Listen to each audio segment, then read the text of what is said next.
am thinking a lot about my parents.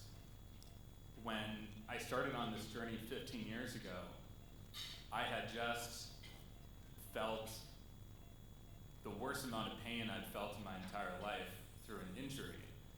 And it affected my mouth, it affected my voice.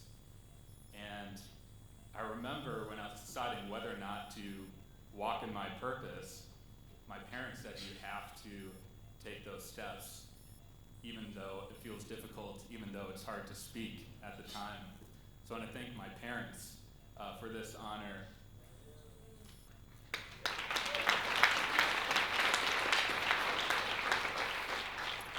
I want to thank Heather and the Lumen Awards team. We're so honored to be a part of this. Kristen and builders, I'm just grateful to hang with a lot of really cool bridge builders who are doing amazing work across the country. And to Jeff Abramson, who's here, and my whole Bridge Entertainer Labs team. Yes, I wouldn't be standing up here without you.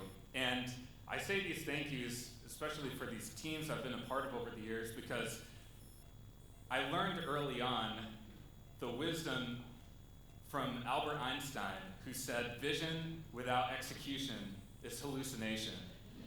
And so, to all the people, mentors, team members who helped bring these ideas to life, to build these ideas, I'm deeply, deeply grateful. For a lot of the last 15 years, I was traveling the country as a bridge building practitioner, working at the local, state, national level, young leaders, building coalitions, creating legislation, passing legislation on issues from gun violence to criminal justice reform. And in each of those moments, I saw expressions of what American democracy can look like at its best. But I also realized that these moments only truly become a movement if it's part of the culture, and becomes part of the culture through story. And so that's why I came out here to the entertainment industry to tell some of those stories. I met a bunch of people who are in this room right now, and it's become a storytelling movement. And I'm deeply grateful for all the people in this room who have helped to make this vision a reality. And of course, we're just getting started.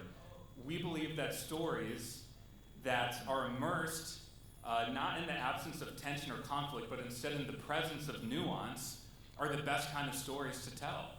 And those stories that help people feel seen make them one of the most powerful tools we have to combat the toxic polarization we have in our country today. And so what we are really trying to do is to surface that curiosity and humility genes that are already present in every storyteller that I've had the chance to meet.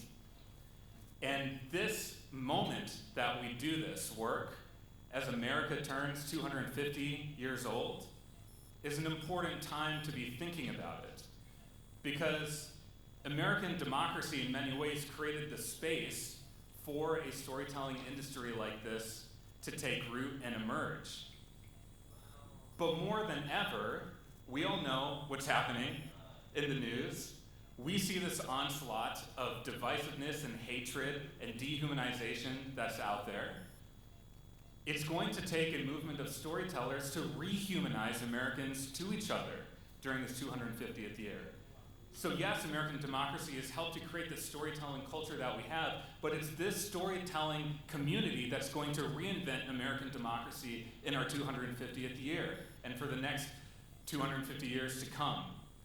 And so, as we talk about building common ground, this is the room that I think is more powerful than any other I've been in to make common ground a reality in America. And with that, I thank you, and I thank you for being part of this cause.